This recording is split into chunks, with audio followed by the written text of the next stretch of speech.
जय श्री कृष्ण। आज सुनिए श्रीमद् गर्ग संहिता में वृंदावन खंड के अंतर्गत 17वां अध्याय। श्री कृष्ण का गोप देवी के रूप से वृषभानु भवन में जाकर श्री राधा से मिलना।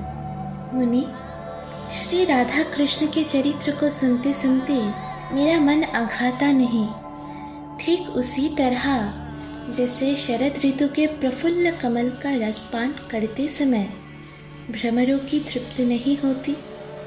ब्राह्मण तपोधन श्री कृष्ण पत्नी राशेश्वरी द्वारा तुलसी सेवन का व्रत पूर्ण कर लिए जाने के बाद जो वृत्तांत घटित हुआ वह मुझे बताइए।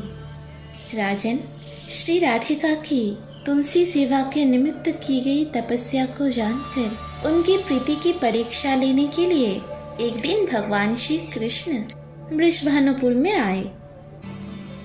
उस समय उन्होंने अद्भुत गोपांगना का रूप धारण कर लिया था। चलते समय उनके पैरों से नुपुरों की मधुर खनखनाहट हो रही थी। कटी की करधानी में लगी हुई शूद्र घंटिकाओं की बड़ी शोभा हो रही थी। अंगुलियों में मुद्रिकाओं की अपूर्व शोभा थी। कलाइयों में रत्नजटित कंगन, बाहों में भूषबंद तथा कंठ एवं वक्षस्थल में मोतियों के हार शोभा दे रहे थे। बाल रवि के समान दीप्तिमान, शीश फूल से सुशोभित केश पाशु की वेणी रचना में अपूर्व कुशलता का परिचय मिलता था। नासिका में मोती की बुलक खिल रही थी। शरीर की दिव्य आभा स्निग्ध आलकों के समान श्याम थी। ऐसा रूप धारण करके श्री हरि ने वृषभानु के मंदिर को देखा। खाई और परकोटों से युक्त वह वृषभानु भवन 4 दरवाजों से सुशोभित था तथा प्रत्येक द्वार पर काजल के समान वर्ण वाले गजराज झूमते थे, जिससे उस राजभवन की मनोहरता बढ़ गई थी। उस मंडप का प्रांगण वायु तथा मन के समान वेगशाली एवं हार और चावरों से सुसज्जित विचित्र वर्ण वाले आशवों से सुशोभित था। नरेश्वर, सवत्सा गांव के समुदाय और धर्म धुरंधर वृषभ वृंद से भी उस भवन की बड़ी शोभा हो रही थी। बहुत से गोपाल वहाँ वंशी और बेत धारण किए गीत गा रहे थे। मायामयी युवती का वेश धारण करके श्याम सुंदर उस प्रांगण से अंतपुर में प्रविष्ट हुए, जहाँ कोटि सूर्य के समान कांतिमान कपाटों और खंभों की पंक्तियां प्रकाश फैला रही थी। वहाँ के रत्न मंडित आंगनों में बहुत से रत्न स्वरूपा लालनाएं सुशोभित हो रही थी। वीणा, ताल और मृदंग आदि बाजे बजाती हुई वह मनोहरी ने गोप सुंदरिया फूलों की छड़ी लिए श्री राधिका के गुण गा रही थी। उस अंतपुर में दिव्य एवं विशाल उपवन की छटा छा रही थी।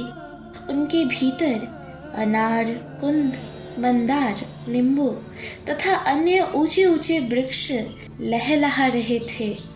केतकी, मालती और माधवी लताएं उस उपवन को सुशोभित करती थी।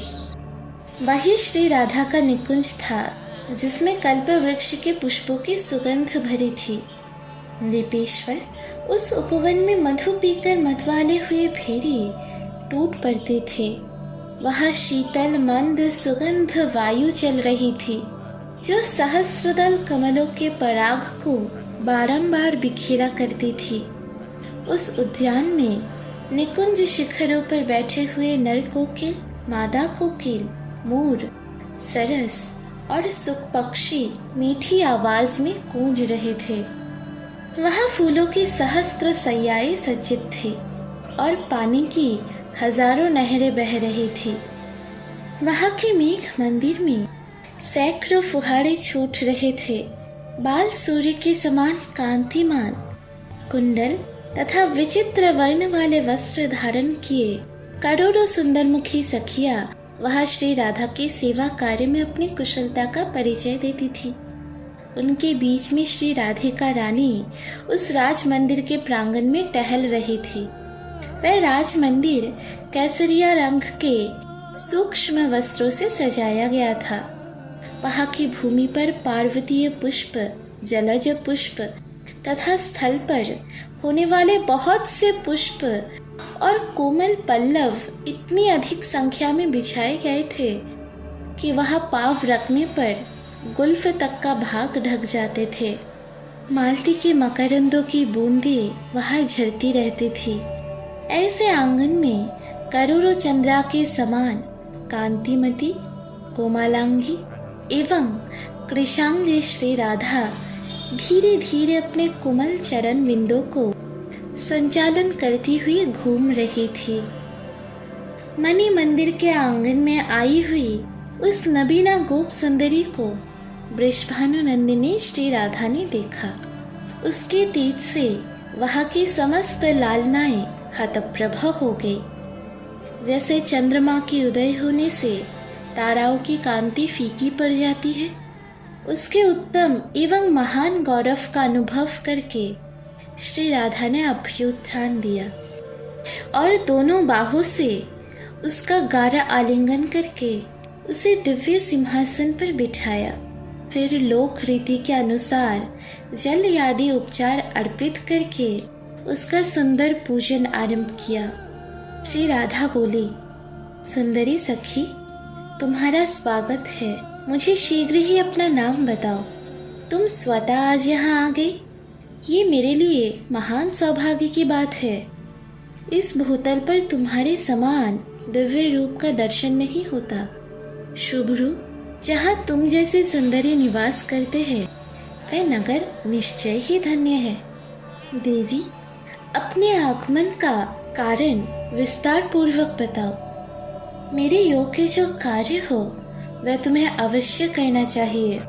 तुम अपनी बाकी चितवन, सुंदर दीप्ति, मधुर वाणी, मनोहर मुस्कान, चाल ढाल और आकृति से इस समय मुझे श्रीपति के सादृश दिखाई देती हो।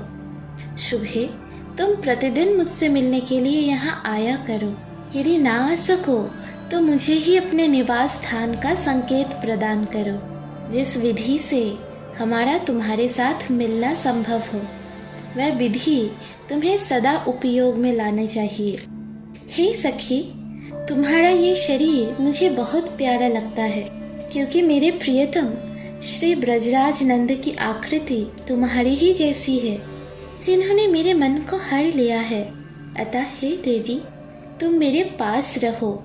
जैसे भुजाएं अपनी ननद को प्यार करती है, उसी प्रकार मैं तुम्हारी आदर करूंगी। राजन, ये सुनकर माया से युवती का वेश धारण करने वाले भगवान श्री कृष्ण ने कमल नयनी श्री राधा से इस प्रकार कहा। रंभोरु, नंदनगढ़ गोकुल में नंद भवन से उत्तर दिशा में मेरा निवास है। मेरा नाम गोप देवी है। मैंने ललिता के मुख से तुम्हारी रूप माधुरी और गुण माधुरी का वर्णन सुना है। अतः हे चंचल लोचन वाली सुंदरी, मैं तुम्हें देखने के लिए ही यहाँ तुम्हारे घर में चली आई हूँ। कमल लोचने, जहाँ ललित लवंग लता की सुस्पष्ट सुगंध छा रही है, जहाँ के गुंज निकुंज में मधुकों की मधुर ध्वनि से युक्त कंज पुष्प खिल रहे हैं, वह श्रुतिपथ में आया हुआ तुम्हारा नित्य नूतन दिव्य नगर आज अपनी आंखों से देख लिया। इसके समान सुंदर तो देवराज इंद्र की पुरी अमरावती भी नहीं होगी। मिथिलेश्वर, इस प्रकार दोनों प्रिया प्रियतम का मिलन हुआ। वह परस्पर प्रीति का परिचय देते हुए वह उपवन में शोभा पाने लगे।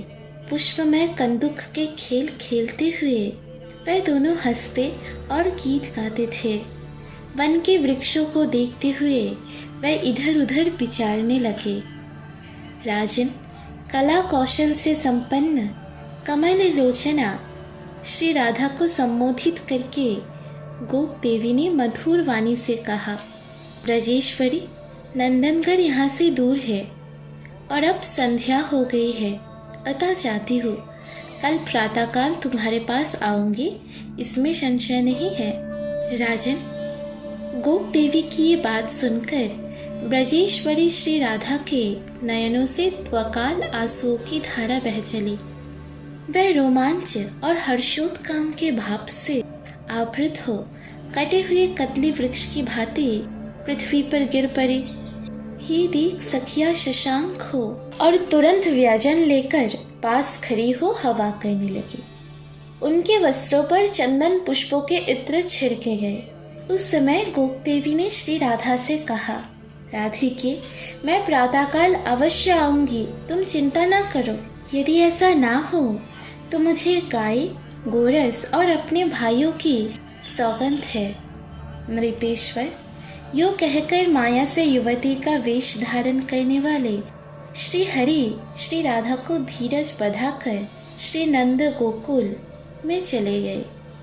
इस प्रकार श्री गर्ग संहिता में वृंदावन खंड के अंतर्गत श्री राधा कृष्ण संगम नामक 17वां अध्याय पूरा हुआ।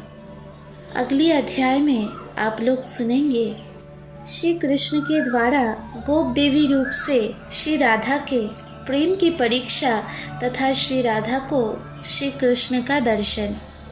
सुनते रहिए गर्ग संहिता। राधे राधे।